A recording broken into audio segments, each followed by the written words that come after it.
E se as leis que protegem seu dia de descanso fossem as mesmas leis que um dia acorrentariam sua consciência? Hoje, estamos testemunhando o aperto de um laço profético, e isso está sendo feito em nome da liberdade, dos direitos trabalhistas e dos valores cristãos.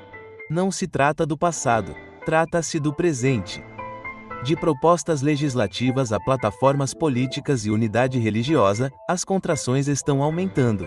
O que começou com sussurros agora ecoa pelos corredores do Congresso, encíclicas papais e políticas corporativas. Nesta série de 3 partes, descobriremos como a legislação dominical disfarçada na linguagem dos direitos trabalhistas e do bem social está silenciosamente estabelecendo as bases para a crise final de Apocalipse 13.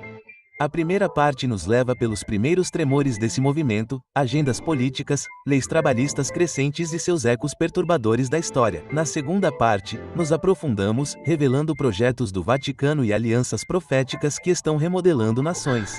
E na terceira parte, enfrentamos o confronto final, onde a adoração é imposta, a consciência é testada e cada alma deve escolher entre a verdade e a tradição. As contrações começaram, e o próximo esforço pode ser o último. Imagine um pai nervoso cronometrando as contrações de sua esposa. À medida que as dores ficam mais fortes e se aproximam, ele sabe que o bebê está quase chegando. Jesus usou esse mesmo símbolo para descrever os eventos dos últimos dias. Nas Escrituras, ele advertiu: mas todas essas coisas são o princípio das dores, como dores de parto, que se intensificam à medida que o momento se aproxima. Mateus 24:8. Hoje vemos as dores do parto proféticas na sociedade se tornando cada vez mais rápidas. Um sinal importante é o impulso renovado por uma lei nacional dominical, uma lei que impõe adoração e descanso no domingo. Esses esforços costumavam ser distantes, mas agora estão cada vez mais próximos, sinalizando que algo importante está prestes a nascer em nosso mundo. Assim como as contrações dizem à gestante que seu parto está próximo, as notícias rápidas das leis dominicais e da adoração imposta nos dizem que as antigas profecias bíblicas estão prestes a se cumprir. No entanto, muitas pessoas ignoram os sinais. Assim como aqueles que podem descartar as dores da gestante como um alarme falso, alguns descartam esses movimentos religiosos como se fossem muito barulho por nada. Mas a metáfora de Jesus é clara: quanto mais próximas as contrações, mais próximo o parto. Estamos testemunhando eventos previstos nas Escrituras, desde a decadência moral até a turbulência política, todos convergindo para um clímax. A pressão pela adoração forçada não é mais uma ideia marginal. Está se tornando uma conversa comum. No livro de Mateus, Jesus disse que, quando virmos essas coisas, devemos saber que o fim está próximo, às portas. Mateus 00:33. As dores do parto da profecia nos impelem a acordar e prestar atenção. A história está se acelerando e a grande libertação de Deus está se aproximando a cada dia. A questão é: reconheceremos os sinais e estaremos prontos para o que está por vir? Nos últimos anos, um movimento poderoso tem crescido na América. Um movimento que mistura patriotismo com piedade e busca remodelar as leis do país em nome de Deus. Chama-se frequentemente nacionalismo cristão, e seus proponentes se mostraram surpreendentemente ousados. Alguns até delinearam um esquema radical para refazer seus fins de semana, especificamente para impor o domingo como um dia de descanso e adoração. Um projeto de política de 2024 conhecido como Projeto 2025, elaborado por nacionalistas cristãos, apresenta uma visão para refazer a sociedade americana ao longo de linhas teocráticas. Em linguagem simples, eles querem que o governo promova sua observância religiosa com o domingo como peça central. É como se um projeto estivesse em vigor para tornar legalmente obrigatória a ida à igreja e o descanso sabático, não por escolha pessoal, mas por lei civil. Essa iniciativa atingiu altos níveis de influência. Na verdade, um homem nomeado para o Departamento do Trabalho do ZEUA defendeu abertamente o uso de leis trabalhistas para incentivar a adoração no domingo. Ele argumentou que horas extras deveriam ser obrigatórias para trabalhos aos domingos, fazendo com que empresas hesitassem em abrir. Seu objetivo, e o de outros como ele, é moldar a sociedade por meio da lei, incentivando os Estados Unidos a honrar o domingo. Essas ideias podem ter soado radicais a uma geração, mas agora são discutidas em think tanks e reuniões políticas. Os defensores dizem que é para o bem da nação devolver a América a Deus e às nossas raízes cristãs. Nossa história, leis azuis, e eras passadas com domingos sagrados. Eis o argumento deles. Eles insistem que se a América é uma nação sob Deus, suas leis devem refletir a lei de Deus. Para eles, uma teocracia, uma nação governada pelos princípios de Deus, não é algo a temer, é algo a abraçar. Eles acreditam sinceramente que impor a observância religiosa salvará nosso país do declínio moral. Mas outros estão soando o alarme. Os americanos unidos pela separação entre igreja e Estado, um grupo de vigilância, alertam que esses planos são um perigo para a liberdade. Até mesmo observadores seculares descrevem o Projeto 2025 como um projeto nacionalista cristão radical para uma fusão entre igreja e Estado. Eles veem o espectro de um governo que poderia favorecer uma fé em detrimento de outras, um desafio direto à primeira emenda. A própria palavra teocracia causa arrepios na espinha daqueles que prezam a liberdade religiosa. Eles perguntam: o que acontece com aqueles que não vão à igreja em um dia diferente ou não vão? Eles serão penalizados? Aspas. Essas perguntas não são hipotéticas. As engrenagens desse movimento já estão em movimento, e as próximas eleições e decisões políticas podem acelerar essa tendência. O cenário está sendo preparado para um teste dramático entre os princípios de uma sociedade livre e as ambições de uma religião imposta. Por que tantas pessoas, mesmo além dos conservadores religiosos, estão interessadas em um dia nacional de descanso? A resposta é simples: exaustão. Na correria moderna, famílias e indivíduos estão exaustos. Os pais fazem malabarismos com 2 ou 3 empregos, as agendas dos filhos são lotadas, e a tecnologia nos mantém trabalhando 24 horas por dia, 7 dias por semana. Muitos mal se lembram de como era uma tarde tranquila de domingo. No ano 2000, cerca de 70% dos americanos pertenciam a uma igreja, mas hoje mal chega a 50%. Por que a queda? Ele ressaltou que quando você trabalha 70 horas por semana apenas para pagar as contas, não tem tempo para ir ao estudo bíblico de quarta-feira à noite e pode nem conseguir ir à igreja no domingo. Em outras palavras, os horários de trabalho implacáveis estão acabando com a fé e o tempo com a família. O clamor por descanso vem de mães e pais, vizinhos e amigos, não apenas de pregadores. Todos, de enfermeiras sobrecarregadas a motoristas de caminhão e estudantes, sentem o peso da atividade ininterrupta. Vivemos em um mundo que nunca dorme e nossas almas anseiam por um sábado. Até mesmo especialistas em saúde mental e economistas estão reconhecendo o problema. O esgotamento agora é uma linguagem comum. As pessoas anseiam por uma pausa, um descanso regular e rítmico para recarregar as baterias e se reconectar com a família e a fé. O que realmente precisamos é de tempo de qualidade sincronizado com nossas famílias, amigos e comunidades, disse um líder europeu, apoiando um dia de folga compartilhado para a sociedade. Esse desejo não tem a ver com impor religião a ninguém e, em alguns casos, tem a ver com proteger o bem-estar humano. Ativistas pró-trabalhadores defendem um dia de descanso comum para o equilíbrio vida profissional. Eles observam que quando as lojas ficam abertas todos os dias e os empregadores exigem disponibilidade constante, os que mais sofrem são as famílias de baixa renda e os trabalhadores horistas. Domingo é o dia de descanso dos pobres, que nem a riqueza nem a maldade têm o direito de tirar. Como disse um reformador do século XIX, o princípio é que se todos descansarem no mesmo dia, até os trabalhadores mais vulneráveis podem realmente fazer uma pausa sem medo de perder salários ou empregos.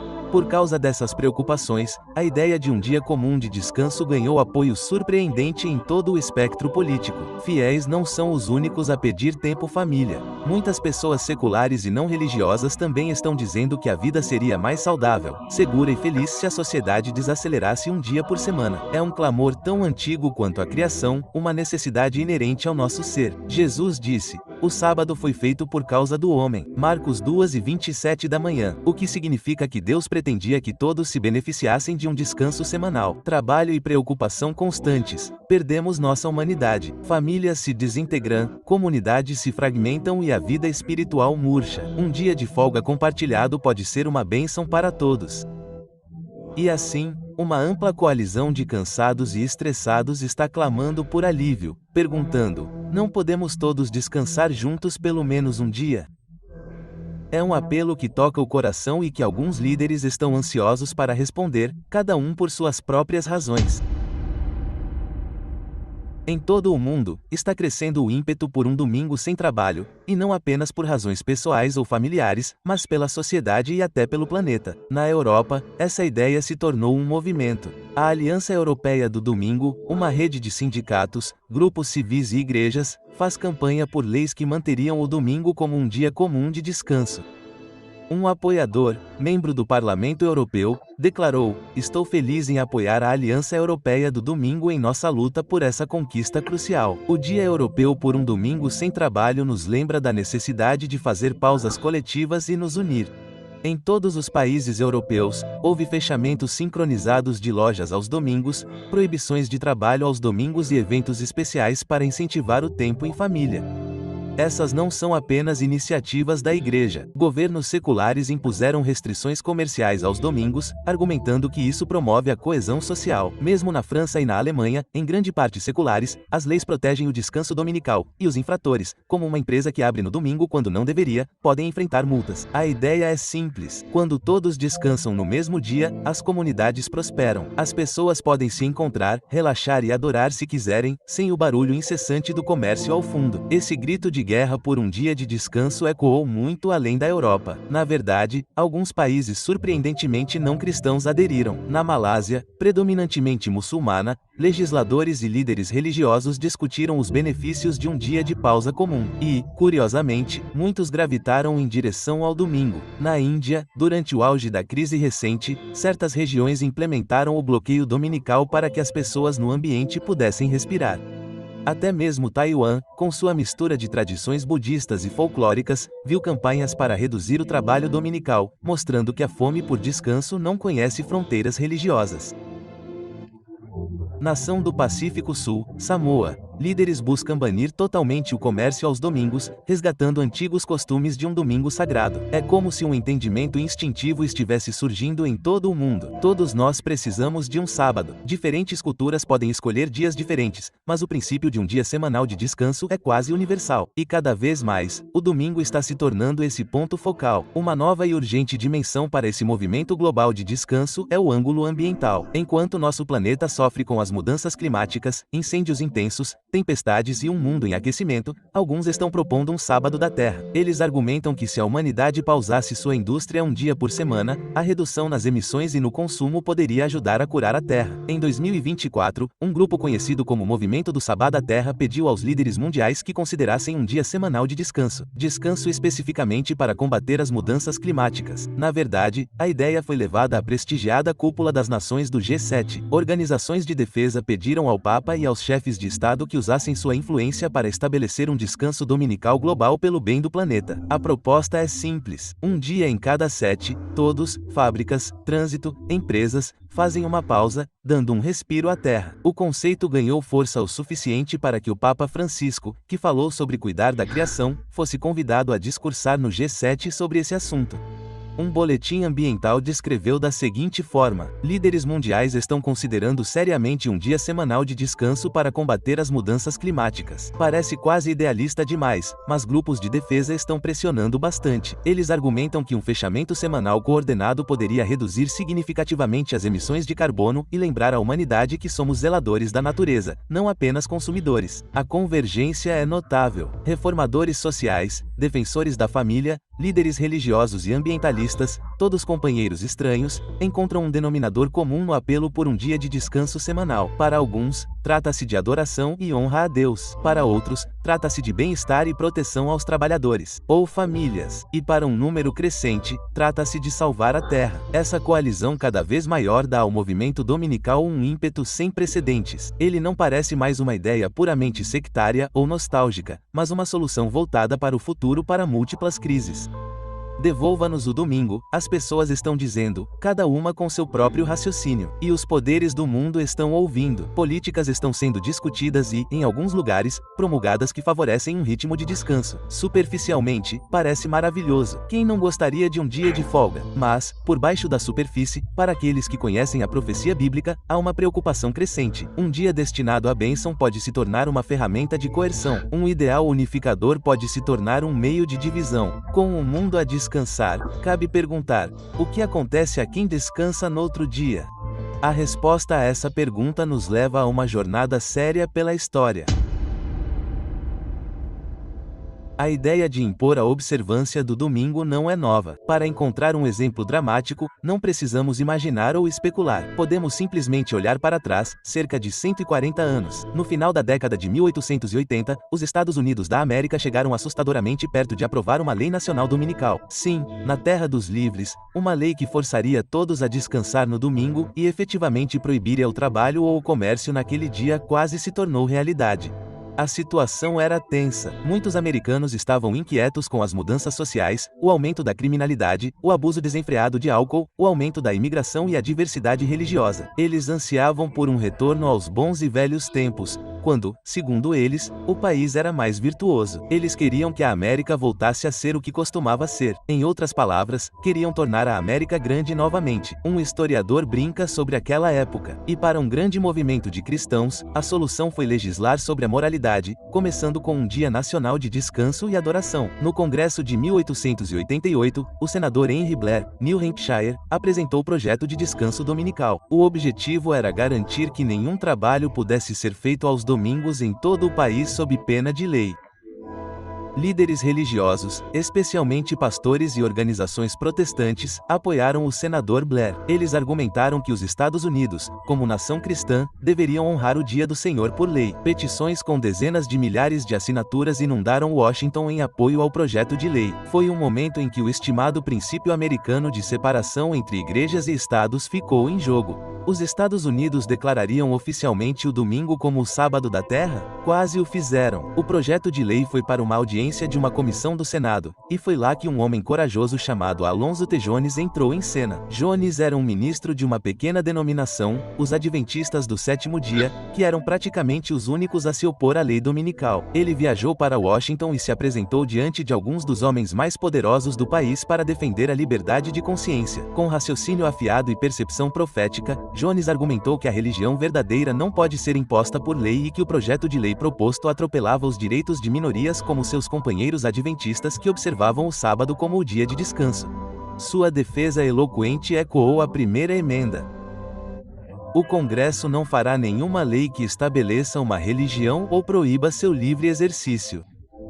A luta de Jones pela liberdade e credibilidade chegou até os corredores do Congresso e fez a diferença. O projeto de lei dominical do senador Blair acabou paralisado e não foi aprovado, por providência ou pela mais estreita das margens políticas, mas o drama daquele período continua sendo um aviso claro. Se as coisas tivessem acontecido de forma diferente, os americanos poderiam ter acordado em um domingo sob uma ordem federal para guardar os domingos sagrados ou enfrentar multas e prisão. Na verdade, mesmo sem a lei nacional, muitos estados aplicaram suas próprias leis dominicais. Dezenas de fiéis guardadores do sábado que guardavam o sábado como santo foram de fato presos, acorrentados e humilhados simplesmente por arar seus campos ou administrar seus negócios no domingo. Os Estados Unidos quase estabeleceram uma religião oficial por lei na década de 1880, e o esforço só falhou porque almas corajosas e a graça de Deus intervieram. O episódio nos ensina que a ideia de uma observância forçada do domingo não é uma fantasia, é um impulso recorrente, mesmo em sociedades democráticas. A história está nos sussurrando hoje, dizendo: eu já vi isso antes, tenha cuidado. Aspas. Os mesmos elementos presentes na década de 1880.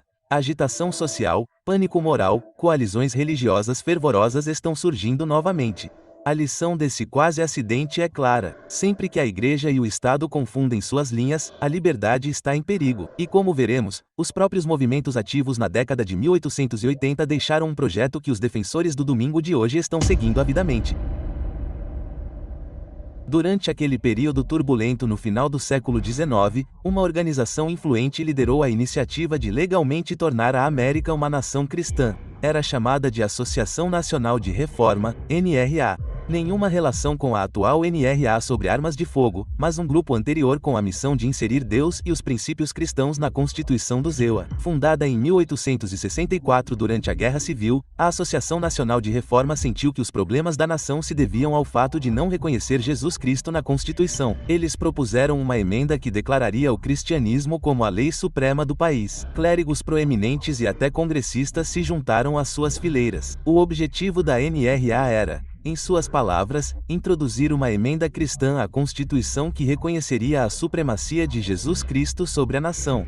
Isso pode soar nobre para alguns, mas o que significava na prática era dar ao governo a autoridade para impor a observância religiosa, começando, é claro, pelo domingo. A Associação Nacional de Reforma tinha o apoio de 11 grandes denominações cristãs na época. Ela publicava um jornal chamado The Christian Statesman, que frequentemente trovejava contra o secularismo e o ateísmo político, seu termo para a separação entre religião e governo. A NRA via os Estados Unidos como uma nação da aliança que deveria professar oficialmente o cristianismo, e, crucialmente, eles defendiam leis estritas de domingo como pedra angular da retidão nacional. A associação lutou para proibir jornais de domingo e outras atividades de domingo que consideravam profanas. Para a NRA, santificar o domingo não era apenas uma sugestão, era para ser a lei da República. Eles até aplaudiram quando as autoridades locais prenderam pessoas por trabalho dominical. Na opinião deles, aqueles que se recusavam a descansar no domingo não eram apenas diferentes, eram criminosos que minavam a aliança dos Estados Unidos com Deus. O que é surpreendente é a forma aberta como os líderes da Reforma Nacional buscavam parcerias com a Igreja Católica Romana para atingir seus objetivos. Para contextualizar, os protestantes americanos do século XIX geralmente desconfiavam da influência católica, mas a NRA estava tão empenhada em uma América cristã que estavam dispostos a unir-se alegremente aos católicos para combater o secularismo. O Christian Statesman escreveu em um editorial de 1884, sempre que os católicos estiverem dispostos a cooperar na resistência ao progresso do ateísmo político, daremos as mãos a eles com prazer. Isso foi notável, considerando que as diferenças entre protestantes e católicos eram agudas, mas revela um ponto-chave. Quando o objetivo é impor leis religiosas, antigos rivais podem se tornar aliados. Na Europa, os países de maioria católica há muito tempo impunham o descanso dominical. A NRA protestante americana viu isso como uma vantagem. Eles efetivamente disseram: olha, nessa questão, nós em Roma concordamos, então vamos trabalhar juntos. E, de fato, dignitários católicos daquela época apoiaram a ideia de uma lei nacional dominical na América, vendo nela uma validação da autoridade da Igreja. Os adventistas da época, aqueles que se opunham à lei dominical, observaram atentamente essa colaboração. Um escritor adventista observou em 1888 que a teoria do Movimento Nacional de Reforma da união entre Igreja e Estado é idêntica à do papado, e, portanto, qualquer sucesso desse tipo na América estabeleceria uma imagem viva do papado em solo americano. Em outras palavras, eles alertaram que se os protestantes se apoderassem do poder governamental para impor a religião, estariam espelhando a Igreja medieval de Roma, criando efetivamente uma imagem da besta, para usar o termo profético do Apocalipse. Isso não era mera retórica. Eles apoiaram isso citando as próprias palavras dos líderes da NRA e comparando-as às declarações papais. E, de fato, em 1885, um papa católico, Leão XII, emitiu uma encíclica alinhando-se estreitamente aos objetivos da NRA, elogiando a ideia de que Igreja e Estado deveriam trabalhar juntos. Mais sobre ele logo. A sinergia entre o zelo protestante da NRA e o ensinamento social da Igreja Católica criou uma força poderosa. Juntos, eles formaram a espinha dorsal do movimento da lei dominical. Embora não tenham obtido sua emenda ou a lei federal em 1888, seu legado não desapareceu. As ideias que eles defendiam, a unidade nacional por meio da piedade imposta, continuam a ressurgir sempre que a sociedade se sente ameaçada. E como veremos, uma das principais figuras da NRA e certamente uma das vozes mais altas em prol das leis dominicais foi um homem chamado Wilbur F. Crafts, que levou a tocha adiante no século XX. Se a Associação Nacional de Reforma forneceu a estrutura para uma América cristã, Wilbur Fist Crafts forneceu a força. Crafts foi um reformador social incansável e clérigo no final dos anos 1800, que se tornou o cruzado mais ativo da lei dominical do país. Ele acreditava de todo o coração que a América estaria melhor moral e socialmente se o domingo fosse estritamente guardado por lei. Para esse fim, ele ajudou a organizar e liderar a União Sabática Americana, mais tarde conhecida como Aliança do Dia do Senhor. De acordo com uma enciclopédia histórica, a União Sabática Americana era um corpo religioso interdenominacional que promovia a promulgação e a aplicação de uma legislação rigorosa sobre o domingo. Não era um grupo marginal, unia protestantes de muitas tendências em uma causa comum. Crafts atuou como seu secretário correspondente e marechal de campo, reunindo igrejas em todo o país. Ele frequentemente atacava aqueles que se opunham às leis dominicais, especialmente os adventistas do sétimo dia, chegando a rotulá-los de encrenqueiros por insistirem em adorar no sábado, onde outros viam diversidade de convicções. Crafts via o desafio que precisava ser eliminado para o bem maior. O Wilbur Crafts era muito sincero. Ele escreveu livros e deu palestras para defender a ideia de que o sábado, com o qual ele se referia ao domingo, é um dever sagrado para Deus e uma necessidade social para o homem. Na verdade, um de seus livros foi intitulado The Sabbath for Men. Seu título completo era um bocado longo, The Sabbath for Men, um estudo da origem, obrigação, história, vantagens e estado atual da observância do sábado com especial referência aos direitos dos trabalhadores. O título por si só já conta a história. Crefft via a observância do domingo não apenas como um mandamento religioso, mas como uma defesa dos direitos dos trabalhadores e da dignidade humana. Ele argumentava que Deus ordenou um descanso semanal porque se importa com o bem-estar das pessoas e, portanto, a sociedade deveria garantir que todos tenham esse descanso por lei, se necessário.